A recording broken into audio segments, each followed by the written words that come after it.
Welcome. Today we're exploring a figure you probably think you know quite well, Aphrodite, the ancient Greek goddess usually associated with, well, love and beauty. That's right. But as we look at the material surrounding her, our goal is to peel back those familiar layers. We want to draw out insights that reveal a much more complex character than the usual image suggests. Exactly. We're going beyond the surface to uncover aspects rooted in very old traditions, showing both her famous charm and a potent, sometimes quite startling, nature. Let's begin right at the start with her name. Okay, her name, Aphrodite. Hesiod's famous account links it to Aphros, that's Greek for sea foam, suggesting she rose from the foam. It's a powerful image. It really is, and it's the one most people recall. But modern scholars often view that as a kind of folk etymology, don't they? A popular story, maybe, but not the linguistic root. Precisely. The general agreement now is that the name itself is probably not Greek. It likely has Semitic origins, though the exact source word is still debated. So what are some of the possibilities they're looking at?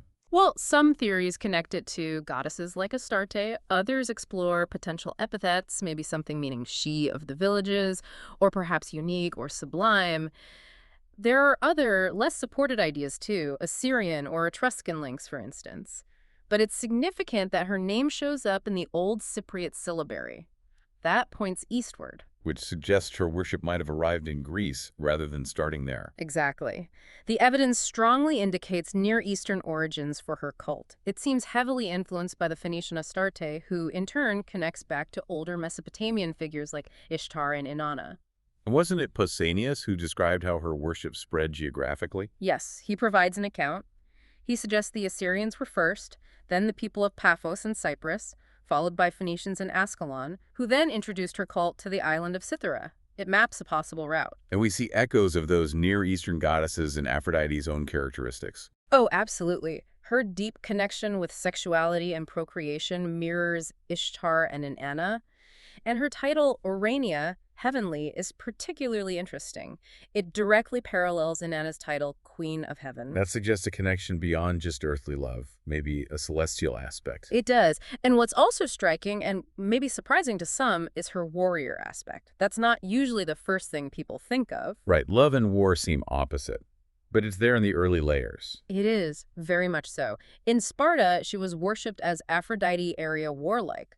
We even have descriptions of ancient statues showing her armed. Many scholars see this as strong evidence of her Near Eastern roots, tying back to that period of Orientalization around the 8th century BC when Greece absorbed many Eastern influences. So while some earlier scholars suggested a link to an Indo-European dawn goddess, like Eos, That view is largely rejected now as a direct origin.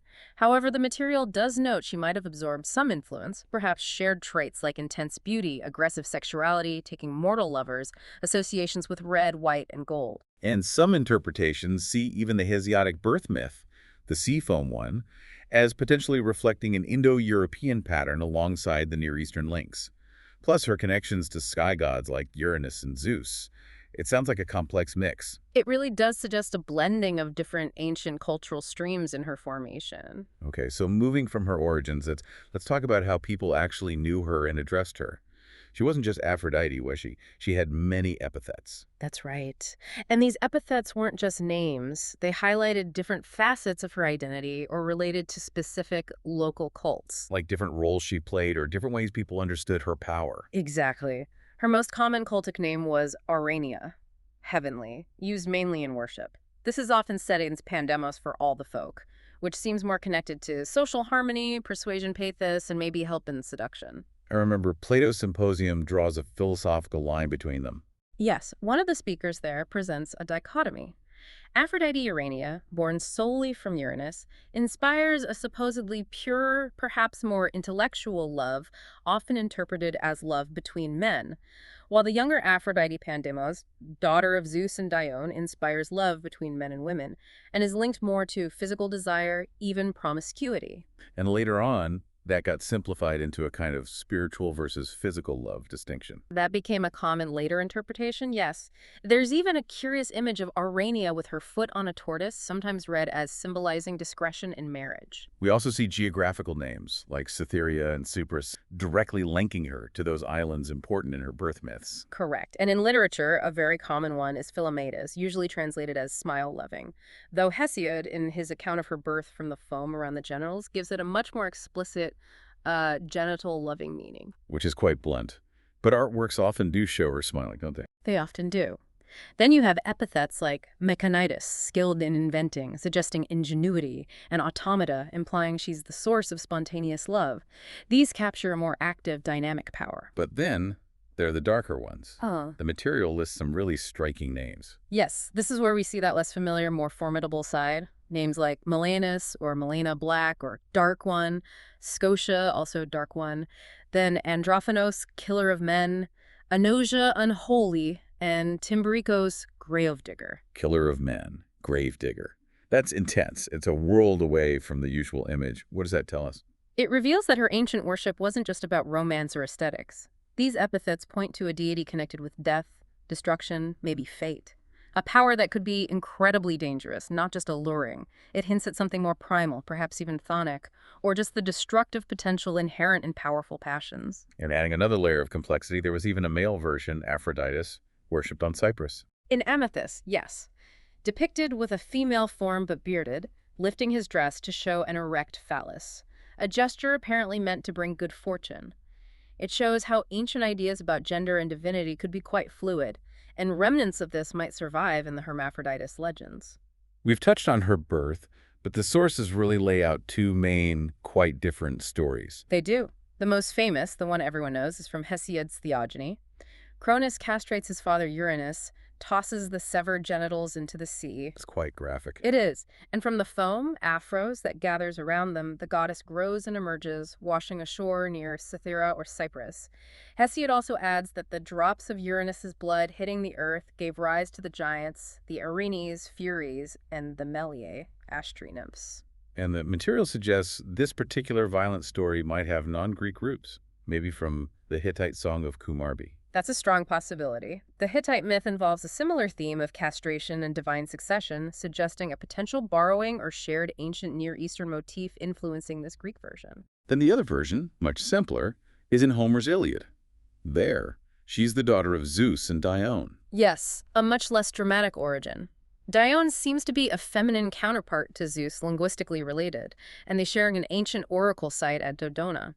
This version fits her more neatly into the standard Olympian family structure. But Cyprus, especially Paphos, is still the place most strongly associated with her birth, giving her the name Cyprian.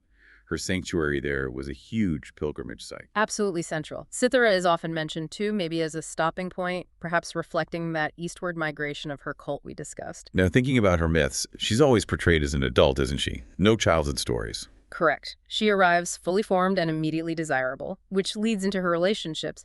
And interestingly, her marital status actually varies in the key early texts. Oh, so? Well, in the Iliad, she seems to be the unmarried partner of Ares, the god of war. Hephaestus, the smith god, is actually married to someone else in that poem. Hesiod also has her unmarried, with Hephaestus married to Aglaia, one of the Graces. But then the Odyssey tells that really famous story. Ah, yes, the story of the affair. In the Odyssey, she is married to Hephaestus, but she's carrying on with Ares. The sun god, Helios, spots them in bed together, and, well, he snitches to Hephaestus. And Hephaestus, being the master craftsman, doesn't just get angry, he gets clever. Exactly. He crafts this incredibly fine, almost invisible net. He rigs it over the bed, catches them in the act, and then calls all the other gods to come and see them trapped and helpless. For mockery, essentially. Must have been mortifying. You'd imagine. Poseidon eventually brokers a deal, promising Hephaestus he'll cover Ares' fine if Ares defaults, just to get them released. It's often thought this whole episode might be an older, separate folktale woven into the epic. Later versions add details too, like the lookout, Electryon, falling asleep. Right, failing to warn them about Helios, the sun rising. Hephaestus supposedly turned him into a rooster as punishment. After the whole ordeal, Hephaestus demands his bride price back from Zeus. Later myths tried to explain why this seemingly mismatched pair got married. Maybe Zeus arranged it quickly to stop the gods fighting over her, or maybe Hephaestus trapped Hera somehow and demanded Aphrodite as ransom? He did make her amazing jewelry, though, like the Kestos Hemas, that famous girdle. Yes, the girdle that made the wearer irresistible, which interestingly sounds quite similar to items associated with Near Eastern goddesses like Ishtar, another potential link. But despite that marriage story in the Odyssey, Ares is generally seen as her main consort in later tradition. She also had significant affairs with mortals, and Anchises is a key one. Yes, the first Homeric hymn tells that story beautifully. Zeus, maybe annoyed at her power over the gods, makes her fall madly in love with Anchises, a handsome Trojan shepherd. She appears to him disguised as a mortal princess, seduces him. And only reveals she's a goddess afterwards, which understandably terrifies him. Right. But she reassures him and promises him a great son, Aeneas, who of course becomes hugely important, especially for the Romans. This story is referenced in Hesiod and Homer, too. And then there's Adonis. His myth feels very different. It does, and it's almost certainly derived from the ancient Sumerian myth of Inanna and Dumuzid. Even his name Adonis comes from a Canaanite word for lord. We see references to ritual mourning for him as early as Sappho. Ovid tells a particularly tragic version of his birth, involving his mother Mira being cursed by Aphrodite into an incestuous passion for her own father. Yes, resulting in Myrrha being transformed into a myrrh tree, from which Adonis is eventually born. Aphrodite finds the baby, is struck by his beauty, and secretly entrusts him to Persephone, queen of the underworld, for safekeeping. But then when he grows up, both goddesses want him. They do. He's just too beautiful. Zeus has to intervene and work out a time-sharing arrangement. Part of the year with Persephone, part with Aphrodite, and part for himself, which he chooses to spend with Aphrodite. But it ends badly for him. Tragically, he's killed by a wild boar while hunting. Why the boar attacked varies. Some say it was a jealous Ares in disguise, others a vengeful Artemis, maybe angry about Hippolytus, or even Apollo. And nature itself mourns with Aphrodite. Anemone flowers spring from his blood. And in some versions, roses turn red from her blood as she rushes to him and pricks herself on thorns. The Adonis River in Lebanon was even said to run red during his festival time. That festival, the Adonia, was important for Greek women, wasn't it?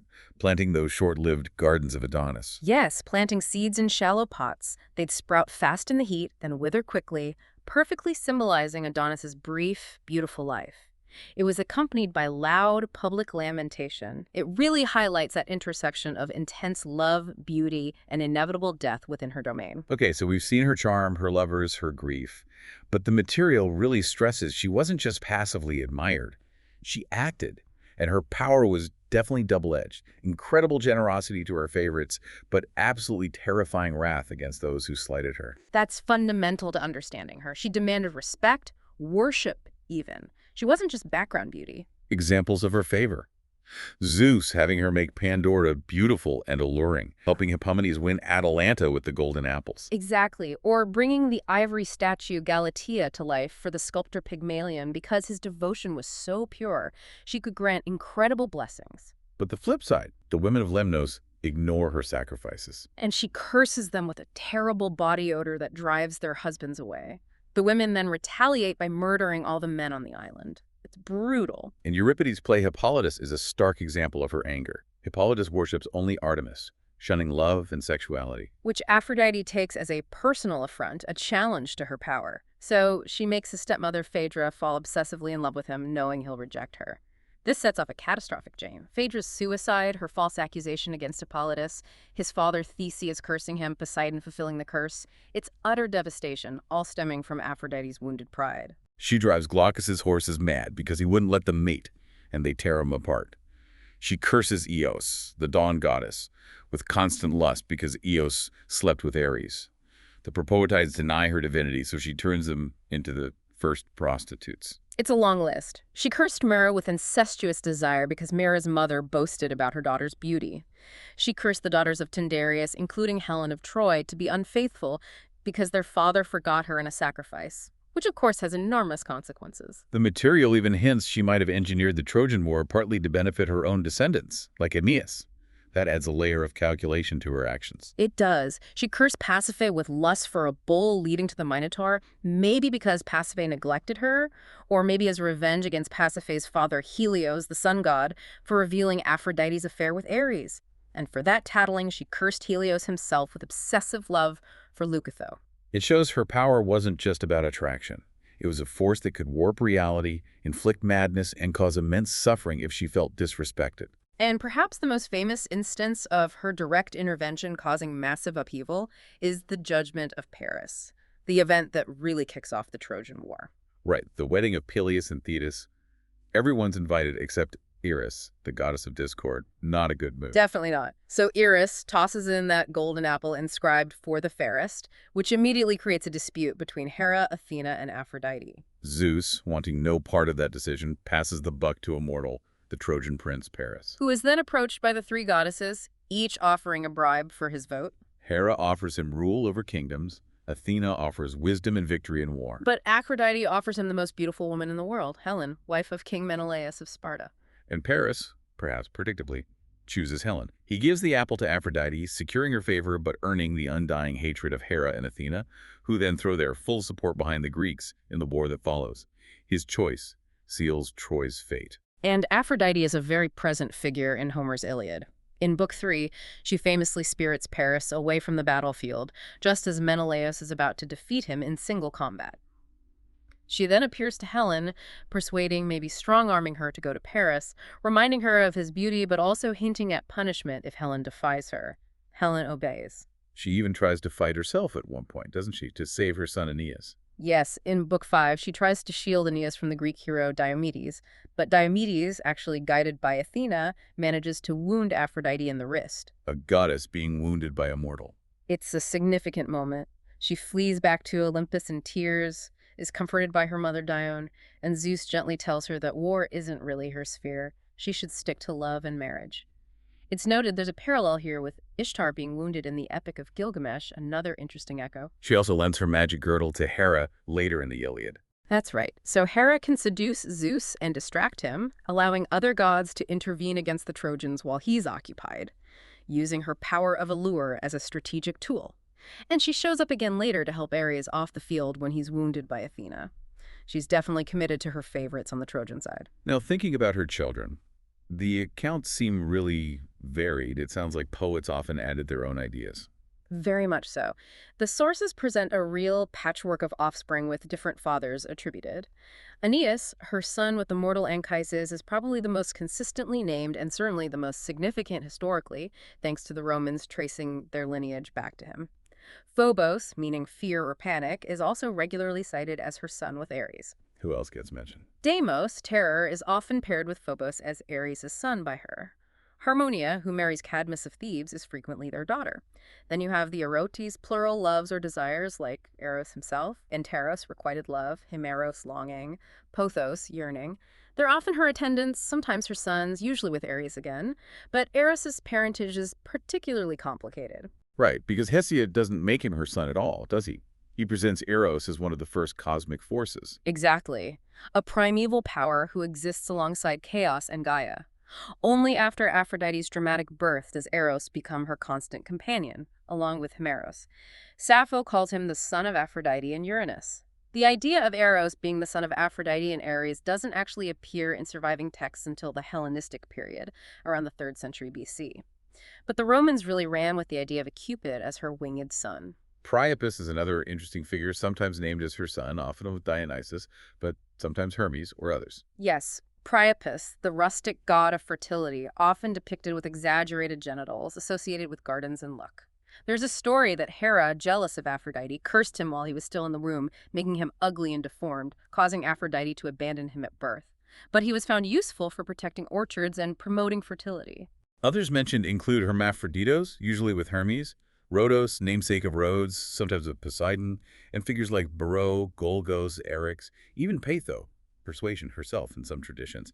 It really shows how myth evolved and adapted locally. Okay, let's talk about her symbols and how she's been depicted visually both then and later. Her iconography is quite rich. The dove seems to be the most iconic symbol, right? Yes, and significantly, that links her directly back to Inanna Ishtar in the Near East, who was also strongly associated with doves.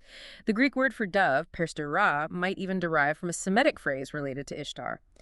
We see doves with her constantly in art. They were kept at her temples, used in offerings. Sparrows are also linked. Sappho famously has them pulling her chariot. And other birds too, swans, geese. Yes, swans, geese, ducks, often associated with her watery birth and connection to the sea. Makes sense. What about other symbols? The sea itself, naturally. Conch shells are very common. Flowers, especially roses and myrtle. The myrtle plant has its own myth connecting it to one of her priestesses. And fruit. The apple is key because of the judgment of Paris. Absolutely. Pomegranates also appear, maybe linked to fertility or sexuality, possibly even ancient contraceptive knowledge. And in art, she's often shown accompanied by dolphins or nereids, sea nymphs, again emphasizing that connection to the ocean. How is she actually shown in classical art? Various ways. The Ludovisi throne carving depicts her rising from the sea, draped in wet, clinging clothes. Pottery often shows her riding a swan. Descriptions frequently mention her having golden hair. But the big moment was Praxiteles' statue. The Aphrodite of Knidos, around 360 BC, that was revolutionary. It was the first major life-size nude statue of a goddess intended for public view.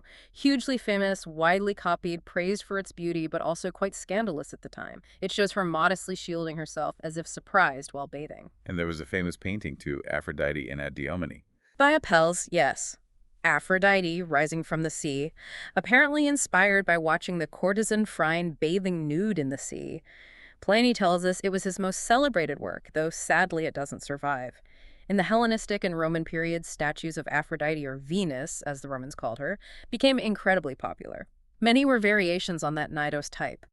We see crouching Aphrodites wringing water from their hair, even the Aphrodite Kallippagos, Aphrodite of the beautiful buttocks, shown admiring her own rear. More sculptures of her survive from antiquity than any other single deity. Her visual representation was pervasive. And her influence didn't stop with the fall of Rome. She carried on in different ways. Absolutely. In the Middle Ages, Christian writers and artists had to grapple with her legacy.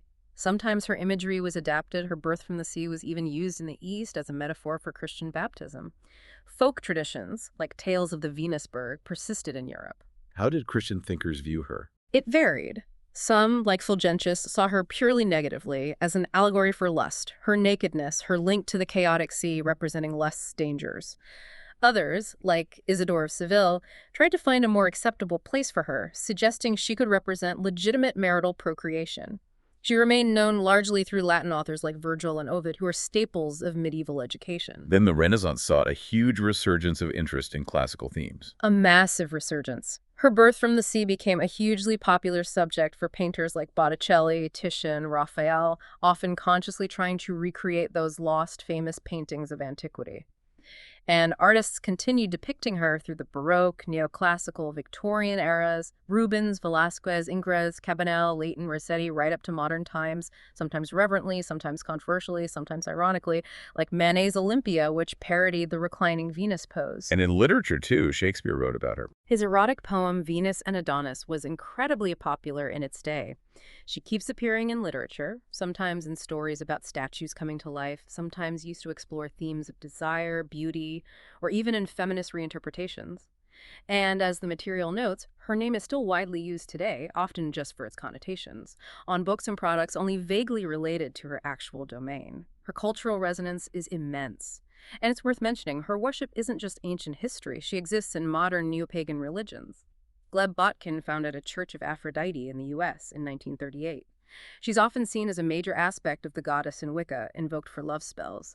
And in Hellenismos, the movement to reconstruct ancient Greek religion, she's worshipped as a primary deity encompassing love, beauty, sexuality, the sea, and significantly even her ancient warlike aspect, using her various traditional epithets. So, looking back at everything, that family tree information really just visually underscores the point, doesn't it?